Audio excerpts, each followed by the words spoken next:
Yo, what is going on, guys? Anthony back here today with another video. For today's video, I'm not gonna call it reacting anymore because this isn't a reaction to me. It's a reaction. I'm gonna be watching something. Let's call it that because it makes me feel better. I'm gonna be watching a video about if all men think the same. Now, this is from a pretty big channel. It's by Jubilee. I'm sure maybe you guys have even seen their videos. Check them out. I'm sure you guys know who they are. But obviously, I'm a guy, right? And I wanna see how other guys, think. I want to see if I think the way they do, and let's just hop right into it. All right, so we're on the video right here. Like I said before, do all men think the same? It's featuring some NFL player. I don't be watching football like that, so I couldn't tell you who he really is. It's from a while ago, from February. February. Not even gonna. Nope. We're just gonna. We're gonna get into it. Always got all my skincare from the females in my life. I have a great salt scrub for you. You should get over here. Jubilee presents and partner with Gillette. Spectrum. On this episode of Spectrum, we wanted to explore the topic of masculinity. In the last couple of years, there's been intense scrutiny on masculinity in America. We traveled to Chicago and partnered with Gillette and Walgreens to bring together a group of men, including NFL star, first-round pick, and former Chicago Bears football player Kyle Long. Okay, so he's can open up and tackle questions on he's pretty big, I guess. He's a first-round pick, so. Society, showing emotion, beauty, and even skincare. Our objective was to have an honest conversation about what it means to be a man today. It's definitely something to talk about. Like, I can't talk about skincare because look, I'm looking rough. This isn't even a mole. This is me picking at a pimple and it turned into a scab, and that's what it is now. Taking care of yourself, being intact with your hygiene is perfectly normal. It doesn't matter whether or not you're a guy, if you're a girl, and not only guys face this where guys are like, you shouldn't. You pretty much should just be stinky, like. You can't dress nice and you can't do that. A lot of guys can think like that because they think it's girly. Girls face the same thing. Girls can't dress a certain way or they can't act a certain way. But right now this video is on guys, so. I believe sports are more masculine than the arts. 3, 2, 1. What are the arts? I don't get it. All right. What's up? It's natural. Okay, so once some would agree. Yeah, I'm really How am I disagreeing with the professional NFL player on this? Because some of the most quote-unquote manly men in my life are musicians, actors, people that I relied on as an image of masculinity. That's the arts. Say that the arts are less masculine than sports. For me, it doesn't make sense. My mom's a cheerleading coach. I think cheerleading is a sport. I argue with her. I'll never let her know I think cheerleading is a sport because I think it's fun to argue with her. But there's a certain amount of masculinity, to do all those, right, to do the backflips and to push the girls up in the air. So I feel like there is more masculinity that's ascribed to just sports than there is to more of the arts. That's why I don't think it's more masculine. Put blood, sweat, and tears into something, that's kind of what creates your character. Losing, getting knocked down, So- getting back up. I mean, learning those kind of principles at such a young age, I think that's kind of what helps create a sense of strength that kind of helps carry you into a certain sense of masculinity and manhood as you get older. So essentially what I got from what I'm getting from this is that the arts are being musicians, being actors, anything in that sort of realm, and and the guys that are agreeing with this, saying sports are more masculine, is like, if you're a singer, it's less masculine to be playing football and all. That's what I'm getting from this. One of my recent roles was Donkey in Shrek the Musical. There was blood, there was god-awful sweat, because the costume. And the crying. Yeah, there was crying. talking about the physical aspect, and I really agree that there's physical in arts and in sports. But then there's that mental aspect. You talked about definitely. failure, getting back up. The mental aspect is overcome. It's more than anything in the sports. You can be fit, you can have the abs, you can have the pecs, you can have all that, but if you're not right here mentally, that doesn't matter. It never mattered. One of the major things that has impacted me would be my father and how he viewed film industry, theater, because it was something that was able to connect to the human experience, and it was more personal and more emotional. Locker room talk is part of being a man. 3, 2, 1, go. I'll start it off. Because I spent a lot of I'm time curious talking about this one. I wanna. They're all kind of This phrase, spread out. locker room talk, has taken on a life of itself. Obviously, in the past years, it's been a hot button issue, and it has changed since I was a 6-year-old and I said my first swear word, and my mom and dad said, "Kyle, that's locker room talk." But I also think about locker room talk as like sexual in nature too. Okay, Someone is yeah. gonna say it to you. Someone's gonna initiate your locker room talk. I mean, I think growing up, playing sports and all that, I think it has found its own way with this new locker room talk as of 2016. And I think that's kind of switched to this weird sexual harassment. I think by the nature of the question, though, that I'm asking is this: it is the people that are crossing that line that we're talking about. Is that part of it? Belittling women, not even if you're belittling women, but you're objectifying them. You're being cruel, but you're like, come on, I'm just joking around. It's a locker room. No, man, that's not what makes you a man. That's not something that should be part of that. I think men's main role in this situation is stepping forward, setting boundaries, and still having fun within the framework of the See, he's a professional. They don't do that locker room talk when you're a pro. Like, More so, you're a pro, so, you're a like, professional. It's a just being in professional safe space football player to for a be able reason. to get those ideas out. So like if it's something that's like you find it extremely offensive and in the confines of that safe space, I could say it. You could say, hey, this is why I think it's offensive, and I could say, oh, I never thought about it like that, without having to take that out into the world. Realistically, out in the world, I don't think men have the opportunity to express feelings and things like that like they can in the locker room. Like I'm sure there's locker rooms where you've cried, where you were able to have other men confront you and say, okay, so it's okay to cry in The this same situation, guys who I make understand. fun of you are the same guys who Yeah, make same fun way. of you. Yeah. And that's So what's it's that important. safe space.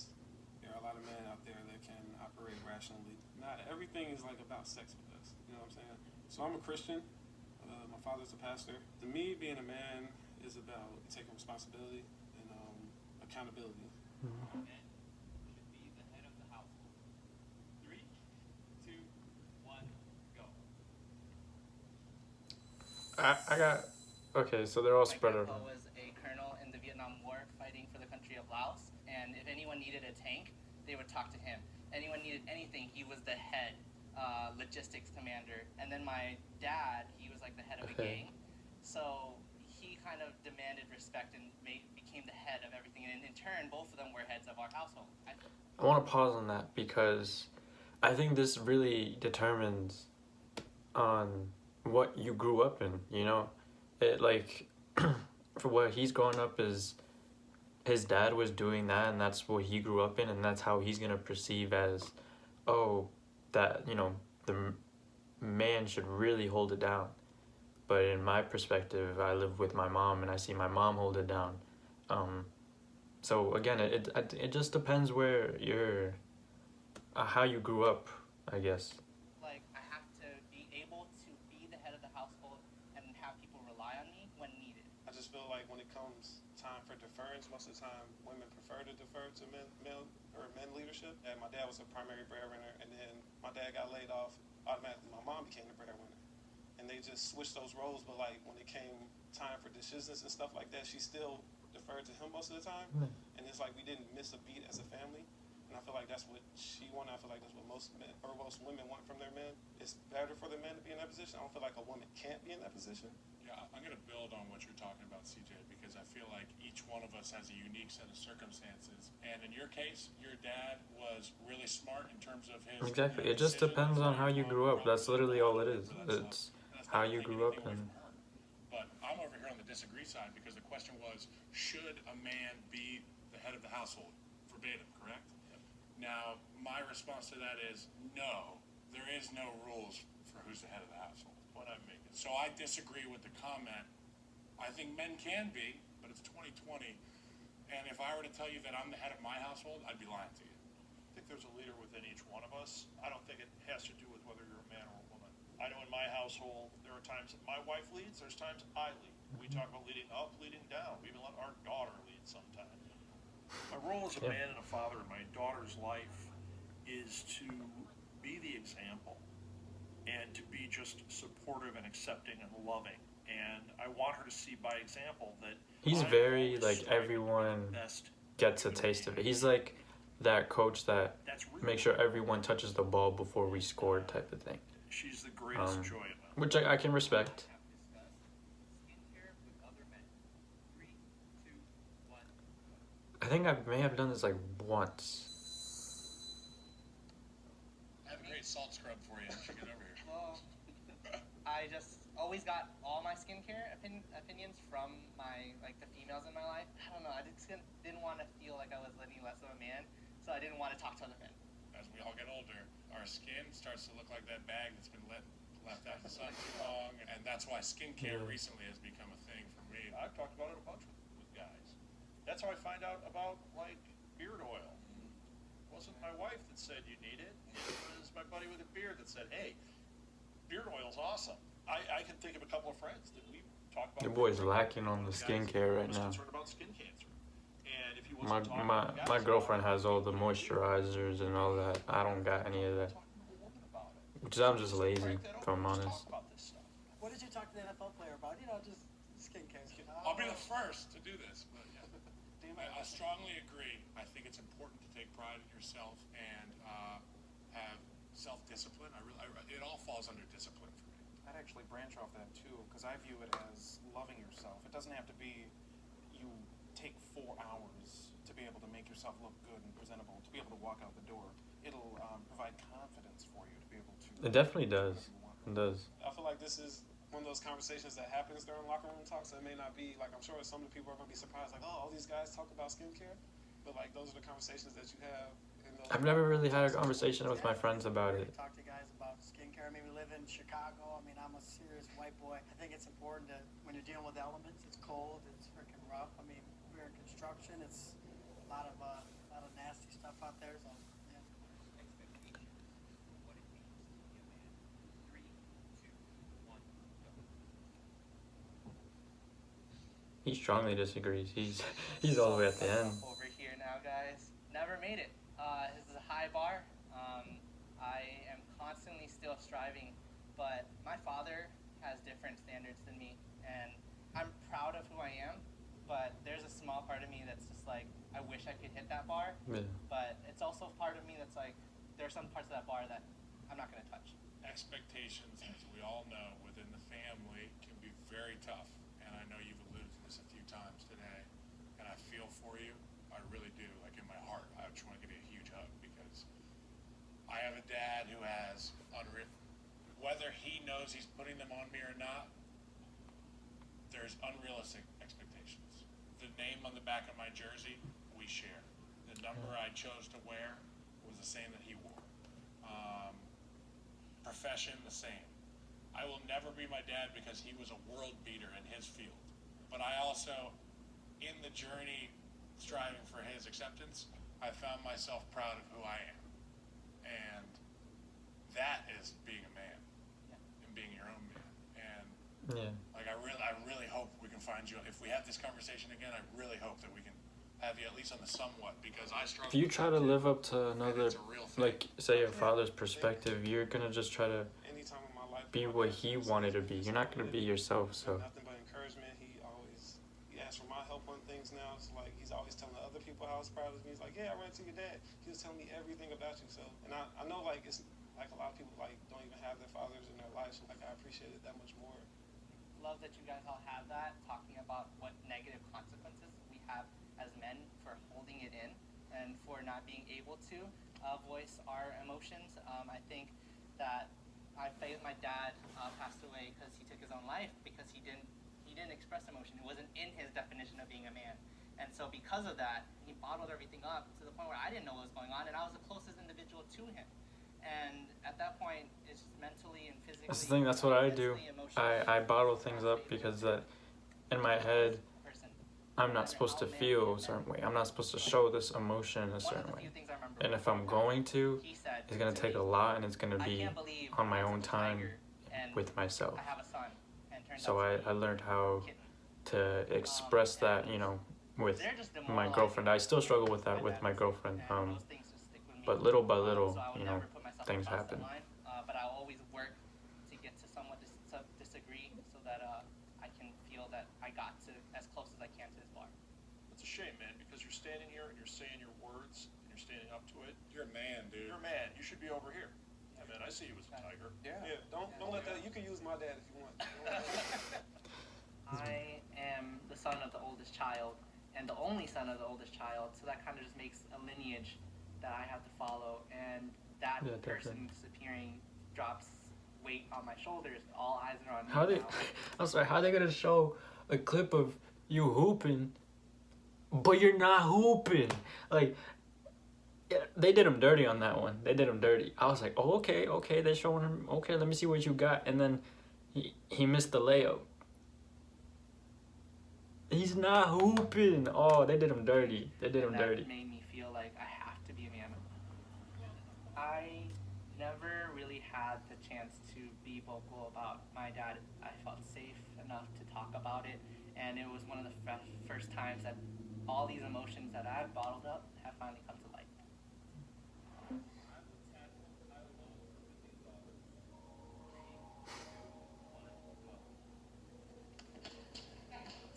Let's go. Come and get it, boys. I will challenge accepted. Oh, You guys, group hug. Get in here, guys.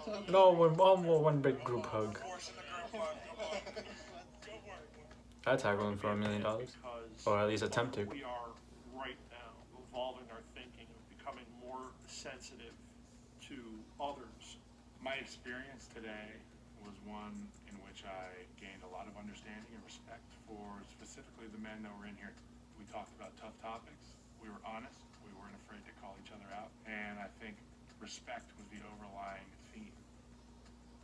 For me, being a man is about knowing who I am, treating others well, and trying to follow those things every day. Being able to talk skincare is something that's important. It's important to take pride in yourself. I feel like a man knows who he is and is able to make others feel good about who they are.